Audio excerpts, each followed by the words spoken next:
Vous êtes à la source de l'actualité. À toutes et à tous, bonsoir, bienvenue. Voici le sommaire.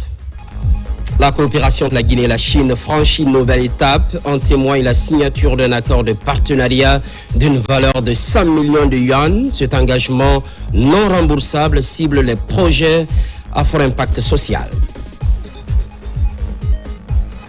À l'Abbé, une campagne citoyenne se déroule actuellement. Elle porte sur la justice transitionnelle. Animateurs communautaires, jeunes et institutions sont mis à contribution. Il s'agit de préparer les populations à la réconciliation. Hommage mérité à Ruge Baldé, fondatrice de la maison Gris-Gris Productions. Une reconnaissance vis-à-vis de cette légende qui a montré du chemin à plusieurs artistes guinéens. Une initiative pilotée par le département de la culture. C'est tout pour les titres. C'est un bel exemple de coopération fructueuse, celle entretenue par la Guinée et la Chine. Une nouvelle étape est franchie avec la signature d'un accord de partenariat qui se chiffre à 100 millions de yuan. Cet engagement non remboursable sera orienté vers les projets à fort impact social. Une convention alignée à Simandou 2040. Mamadou Saliouba, Mounir Bari.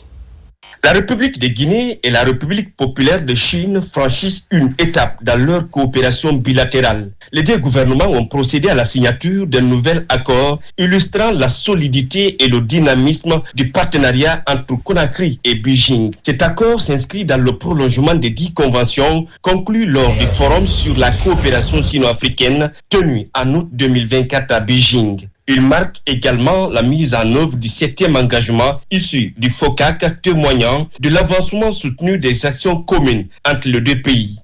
Tout d'abord, j'ai un grand honneur de venir ici à votre ministère, la réunion pour signer l'accord de coopération pour développement avec la Guinée. Je pense que ça c'est une action de mise en œuvre des consensus importants des deux chefs d'État et aussi je pense qu'avec cet accord, la Chine va travailler avec la Guinée pour mettre en œuvre des projets qui vont contribuer au développement socio-économique de la Guinée. D'un montant de 100 millions de yuan, soit plus de 124 milliards de francs guinéens, cet appui financier non remboursable servira à financer des projets identifiés par la partie guinéenne. Des initiatives à fort impact social inscrites dans le programme stratégique Simandou 2040 avec des résultats concrets et immédiats au bénéfice des populations. C'est dans le cadre du prolongement du FOCAC que son Excellence le Président Mamadi Doumbouya a rencontré son homologue, son Excellence le Président Xi Jinping, avec les 10 points cardinaux. Aujourd'hui, nous venons de signer, paraffer un accord d'accompagnement qui va coïncider à financer des projets, mais aussi des projets structurants, mais des projets à fort impact. Nous allons travailler désormais avec les ministères sectoriels pour identifier des projets qui rentrent dans le cadre du programme de développement socio-économique durable et responsable Simandou 2040. Et le Président l'a martelé à plusieurs reprises, la relation entre la Guinée et la Chine. C'est un mariage fécond qui a aujourd'hui des résultats. Depuis le FOCAC, nous sommes aujourd'hui au 7e projet et qui montre à suffisance que la coopération entre la Guinée et la Chine est au beau fixe. À travers cet accord, la Guinée et la Chine réaffirment leur volonté commune de renforcer un partenariat fondé sur une coopération gagnant-gagnant au service du développement durable et du bien-être des populations guinéennes. Et puis, cette autre bonne nouvelle, favorablement accueillie par les acteurs du monde rural, 30 millions d'euros pour la phase 2 du projet d'appui au système d'activité risicole en territoire de mangrove. C'est en réponse à l'une des requêtes du département de l'agriculture. L'accent sera mis, entre autres, sur la recherche agronomique. Fodi Camara, spécialiste maison. En territoire de mangrove, grâce à l'accompagnement du projet d'appui au système d'activité risicole, l'action combinée des variétés à haut rendement et des effets des vannes et des digues de protection a permis d'améliorer les rendements de 700 kg à près de 3 tonnes à l'hectare. Les périmètres les plus illustratifs de cette maîtrise de l'eau sont les rizières des communes rurales de Bemti et surtout de Kakossa, un grenier du littoral. Le problème qui était là à Kakossa, c'était un problème de drainage. Les années passées, dès que la saison des pluies commence, entre juillet et août, les périmètres étaient complètement inondés. Donc on ne parvenait pas à faire de la riziculture.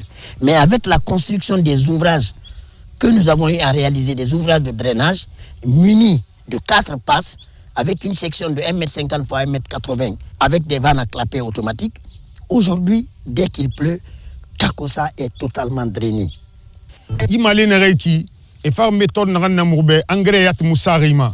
Aucun engrais n'est mis sur ce riz. L'eau de mer fertilise le riz. Donc, nous enregistrons beaucoup d'avancées. Ces nouvelles méthodes sont plus avantageuses. Avant, l'eau devenait insuffisante dans nos périmètres. Maintenant, nous pouvons conserver de l'eau dans nos casiers.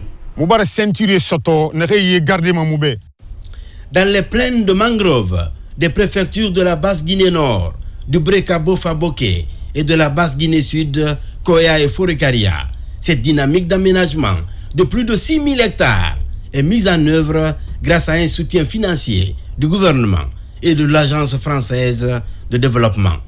Aujourd'hui, après une requête du ministère de l'Agriculture, cette assistance technique et financière est revue à la hausse pour la seconde phase du projet Saritem. Cette assistance technique inclue au sein de nos équipes a vraiment permis d'identifier les défis, mais aussi de travailler ensemble sur des solutions adaptées, mais également de tirer profit des leçons apprises ailleurs afin qu'on puisse les adapter à notre contexte et les mettre en œuvre. Donc on est très reconnaissants et les remercions pour l'appui apporté dans le cadre du Saritem. Nous sommes d'autant plus contents que l'AFD a accepté de nous accompagner avec la phase 2 du programme Saritem qui va se chiffrer à 30 millions d'euros. Ça nous permettra de consolider sur les acquis du projet, mais aussi de faire plus pour nos communautés locales. Véritable fleuron de la coopération bilatérale franco-guinéenne, le projet d'appui au système d'activité risicole a permis de multiplier les chiffres d'affaires de plus de 65 000 producteurs, avec près de 20 000 femmes accompagnées au niveau des segments de la transformation et de la commercialisation du riz de mangrove. Agriculture familiale et résilience des marchés, on enchaîne avec le projet AgriFarm. Il est en pleine exécution avec l'appui des partenaires bien sûr. Enveloppe financière, plus de 120 millions de dollars. Le comité consultatif régional vient de se tenir à la baie, une 10e retrouvaille afin d'atteindre les objectifs. Sarafedine Diallo, Sona Sagnon. Pour renforcer durablement la sécurité alimentaire et nutritionnelle et améliorer la résilience des ménages ruraux de Haute et Moyenne Guinée, le gouvernement et ses partenaires réunis autour du ministère de l'Agriculture financent le projet Agriculture familiale, résilience et marché AgriFarm à hauteur de 120,2 millions de dollars. Dans cette dynamique, l'AgriFarm tient à la baie la 10e session de son comité consultatif régional. AgriFarm évolue dans 2 composantes complémentaires, qui est l'agriculture familiale et accès au marché. Et la 3e composante, c'est la coordination qui fait l'appui institutionnel. Donc dans la mise en œuvre des activités, cette année déjà, on avait prévu la réalisation des activités dans les bassins versants. Vous n'êtes pas sans savoir que l'objectif du projet, c'est 40 000 hectares à restaurer ou à reboiser. Et au-delà de ça aussi, on a 6 000 hectares à aménager dans les périmètres agricoles. Ce comité permet de présenter l'état d'avancement des activités du semestre écoulé, d'identifier les défis et de proposer des solutions tout en orientant les actions prioritaires pour l'année à venir au bénéfice des communautés rurales.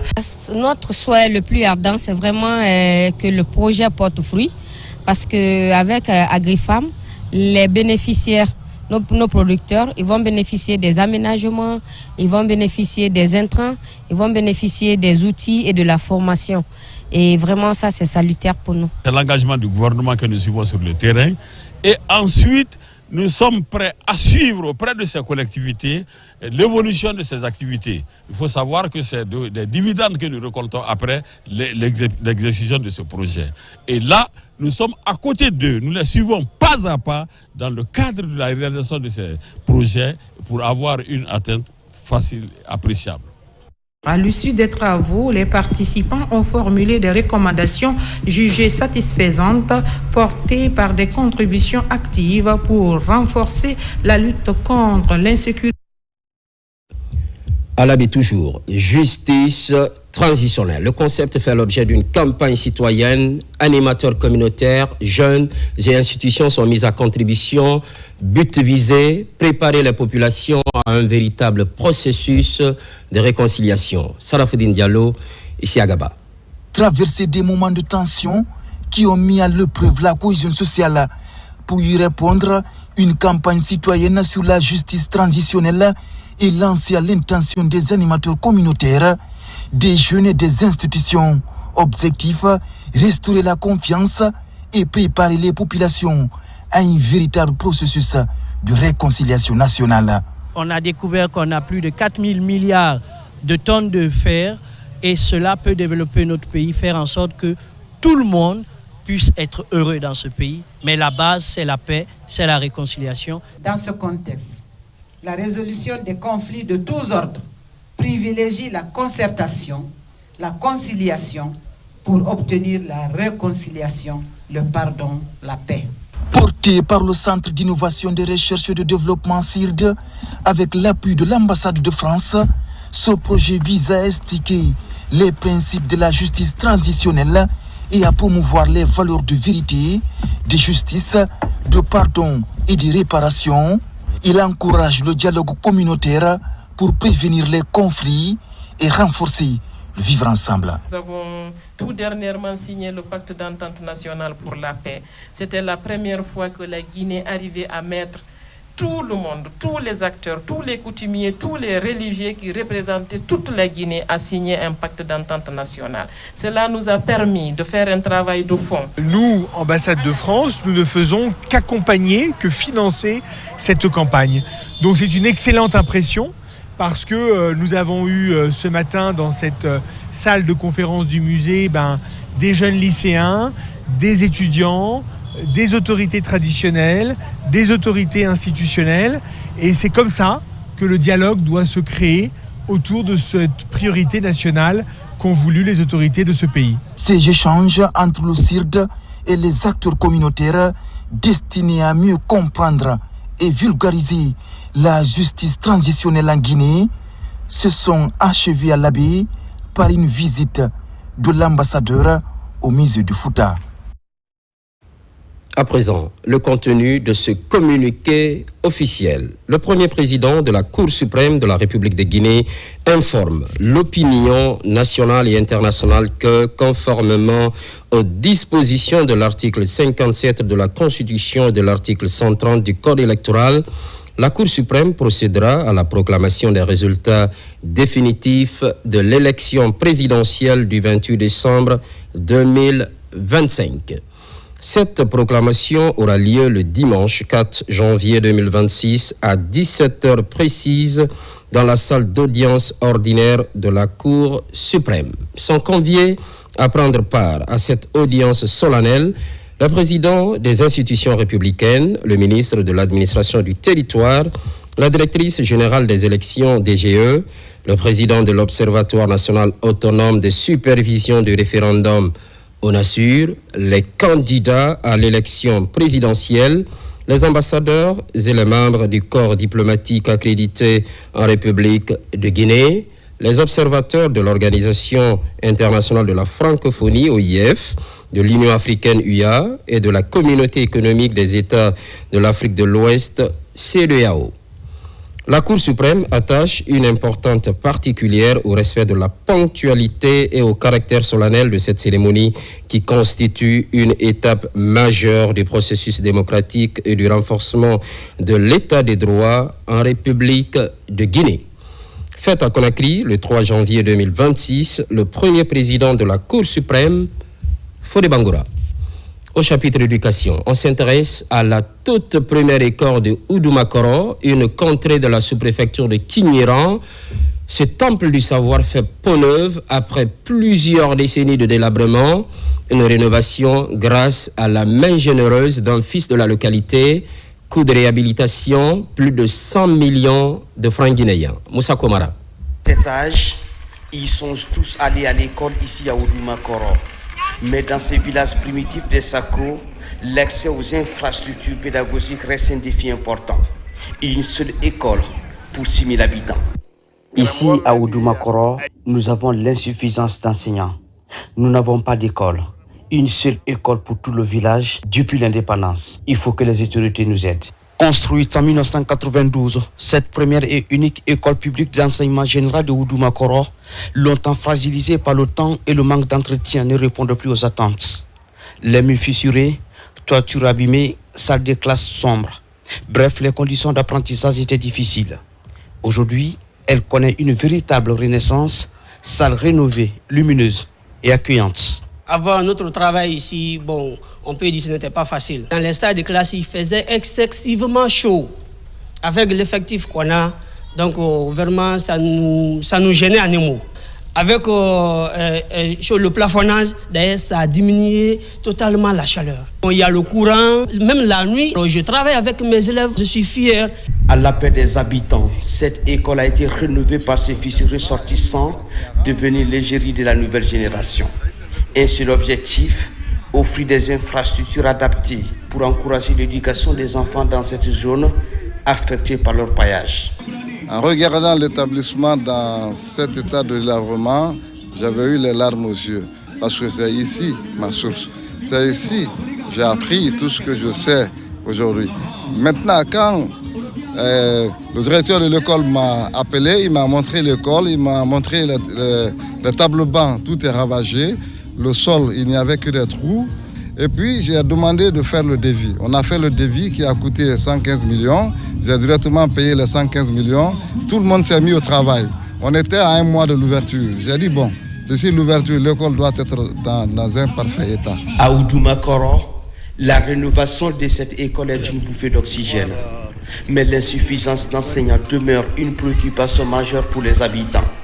Un seul enseignant titulaire pour plus de 150 élèves répartis dans 3 classes. Infrastructure scolaire. Top départ de la construction d'un complexe moderne, un collège et un lycée pour qualifier l'apprentissage. C'est dans le district de Tamita, préfecture de Bofa. Il est essentiellement question pour le département de l'éducation d'encourager la scolarisation des enfants. Younes Atawel Kamara. Bientôt un collège et un lycée moderne dans la sous-préfecture de Tounifili à Bofa. Cette infrastructure scolaire, une fois achevée, pourra résoudre la problématique d'accès à l'enseignement pré-universitaire à laquelle les enfants de la contrée sont confrontés. C'est le secrétaire général du ministère de l'enseignement pré-universitaire et de l'alphabétisation qui procède au lancement officiel des travaux. Le projet est bâti sur une surface de 12 m², soit 1,2 hectares. Il est composé de 2 blocs d'études R+2 de 12 salles de classe chacun, dont 24 salles de classe au total. Conçu pour optimiser l'espace, la ventilation et l'éclairage naturel. Ensuite, nous avons un bâtiment administratif à rez-de-chaussée, une cantine scolaire, des aires de jeu, donc un terrain de football, un terrain de basketball et un jardin pour les enfants. Ensuite, nous avons des logements pour les encadreurs visant à garantir leur disponibilité et à renforcer l'encadrement scolaire. L'infrastructure de proximité est une aubaine pour nous, car elle viendra résoudre un problème préoccupant pour les autorités des communes rurales de Tounifili, Mankourtan et Doudou. La construction de cet édifice de proximité, qui comprend plusieurs compartiments, est un offre de soulagement pour les élèves bénéficiaires qui ne vont plus parcourir de longues distances pour se rendre à l'école. Nos exigences envers la société contractante sont très strictes parce que nous voudrions que les travaux soient réalisés conformément au cahier de charges, aux clauses contractuelles. Donc c'est un défi que nous devons pouvoir assumer avec beaucoup de plénitude. Orienter les enfants vers ce lycée, car c'est ici que se posera leur avenir. Encouragez-les à viser l'excellence pour intégrer cet établissement d'élite qui n'a pas pareil dans notre région. Au terme de la cérémonie, les responsables de la société contractante se sont engagés également à respecter le délai contractuel qui est de 18 mois. De l'éducation au sport, on parle toujours infrastructure. À Mamou, le stade préfectoral longtemps dégradé sera bientôt réhabilité. Récemment, les travaux ont été officiellement lancés sous l'œil vigilant des autorités sur place. Mamadou Patebalde, correspondance. Abandonné depuis plusieurs années, le stade préfectoral Michael Diakité de Mamou a progressivement sombré dans une dégradation très poussée ces dernières années. Longtemps laissé pour compte, ce haut lieu de sport local, jadis fierté de la ville Carrefour, est devenu de nos jours un espace de dépravation nocturne. Il aura fallu attendre l'arrivée du chef de l'État, Mamadi Doumbouya, pour raviver l'espoir de la population à travers le lancement des travaux de réhabilitation de cette infrastructure. Cette infrastructure sportive répondra aux besoins de nos athlètes. Elle offrira un cadre moderne à nos clubs et équipes préfectorales. Cet ouvrage est composé d'une pelouse principale, d'une pelouse d'entraînement, d'une tribune couverte de 1300 places assises, 2000 autres arrêtés, des toilettes pour 2000 usages, d'une clôture de 700 mètres linéaires et une voie d'accès en béton armé. Le tout pour favoriser le dépassement de soi et la solidarité collective. C'est un formidable outil éducatif où on apprend le respect, l'effort collectif et la fraternité. Et le modernisant, nous consolidons ces creuset de notre cohésion sociale. C'est au président de la République, le président Mamadi Doumbouya. Exécuté par une entreprise locale à l'espace d'une année, ce stade, une fois réhabilité, devrait contribuer à la relance du sport à la base en favorisant l'émergence de nouveaux talents. Le ministre des Mines et de la Géologie salue cet autre chantier du président de la République en faveur de la jeunesse de Mamou. Écoutez ici l'engagement pris par l'entreprise en charge de l'exécution des travaux. Les travaux étaient prévus pour 18 mois. Il a pris l'engagement ici, devant chacun de nous, qui va l'exécuter en 12 mois. Et nous allons tout mettre en œuvre pour le suivre, pour s'assurer que cet engagement sera respecté. Avec la réhabilitation de ce stade, un nouvel espoir va renaître pour permettre à Mamou de récupérer sa place d'antan en matière de foot et d'athlétisme. De Mamou enfonce à Kissidougou, un forage pour la communauté villageoise de Korodou. Ce n'est pas tout, une enveloppe symbolique aux familles sinistrées suite au récent incendie dans le secteur Ferro dans la commune urbaine. Une action humanitaire afin de renforcer la solidarité dans cette partie de Kissidougou. Marwan Kamara. Au quartier Korodou, dans la commune urbaine de Kissidougou, c'est une véritable fête qui accueille l'enfant du pays. Après plusieurs années d'absence, ce fils ressortissant ne devient pas le même vide. Sa priorité, l'accès à l'eau potable dans les localités de la préfecture de Kissidougou pour mettre fin à plusieurs années de calvaire de ces femmes à la recherche de l'eau potable. Je vais très bien dormir parce que ça fait plus de 30 ans que nous sommes en train de quémander ou avoir de l'eau. Grâce à M. Sa Komara et notre cher président Mamadi Doumbouya, nous sommes vraiment ravis de ce don. Depuis que j'ai pris service ici à Kissidou, les populations réclament l'eau, réclament plus de courant. Et si aujourd'hui, avec l'aide de Lamine Komara, en un temps record, on a pu trouver un forage pour cette population qui en a vraiment besoin, je ressens un réconfort moral, une satisfaction. Et comme le bonheur n'arrive jamais seul, dans le secteur de Ferro, ce fils ressortissant témoigne encore de sa générosité. Ici, il apporte une enveloppe symbolique aux familles sinistrées de cette localité suite à un incendie qui a ravagé toute une concession. On est venu faire ce qu'on peut faire. Ça ne peut pas remplacer tout ce qu'il y a eu comme perte matérielle.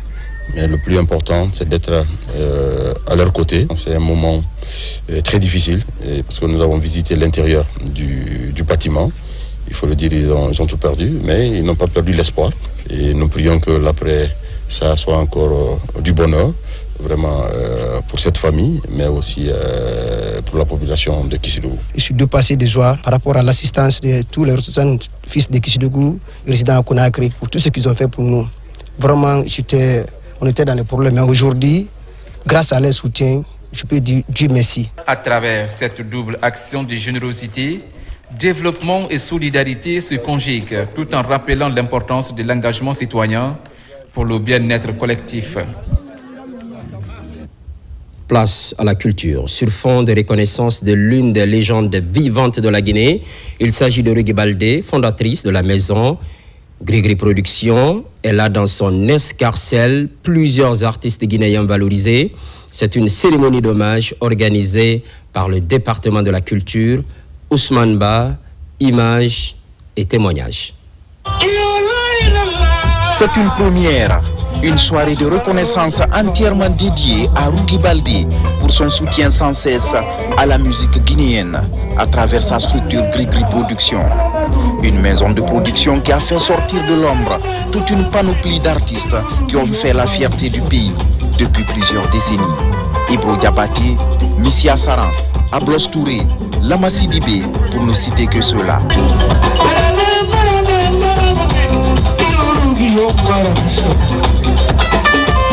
Une œuvre qui continue à inspirer le monde du showbiz et de toute la nation. Cette mère s'est sacrifiée, quelquefois avec des moyens qu'elle n'avait pas, pour que des artistes puissent émerger et qui ont fait la fierté de la musique guinéenne. Elle a été dans l'ombre de beaucoup d'artistes qui ont fait la fierté de la République de Guinée. Et donc aujourd'hui, il est normal que la nation se souvienne d'elle. Il n'y a pas de culture sans reconnaissance, parce que dans la reconnaissance, il y a la transmission. La transmission, c'est un peu comme la sève nourricière de la culture. Il faut reconnaître ceux qui ont bâti, qui ont fait de grandes choses pour qu'aujourd'hui soit. Et si nous le faisons, demain sera également. Une célébration suivie de remises, de satisfecits, de cartes de prise en charge sanitaire et d'un montant de $30,000 devant plusieurs artistes et anciens ministres. À cette soirée, Hadja Rugui Baldé est une maman heureuse. Mes enfants, mes petits-enfants, je suis heureuse aujourd'hui. Merci à vous. La presse, j'ai toujours aimé, j'aimerais toujours, parce que la presse et la musique vont ensemble. Et il faut remercier l'autorité, remercier Allah subhanahu wa ta'ala de m'avoir donné la chance d'être là aujourd'hui et célébrer ce jour. Merci beaucoup. Ce geste du ministère de la Culture sonne comme un véritable engagement des autorités à ne laisser personne de côté. Un acte qui inspire et qui va encourager d'autres à se sacrifier pour la bonne cause. C'est la fin de cette édition, mais sans doute le début d'une nouvelle année, qu'elle soit prolifique pour chacune et chacun, surtout pour la Guinée, notre paradis, terre de richesse et d'innovation. Merci de la fidélité et de l'estime constamment renouvelée.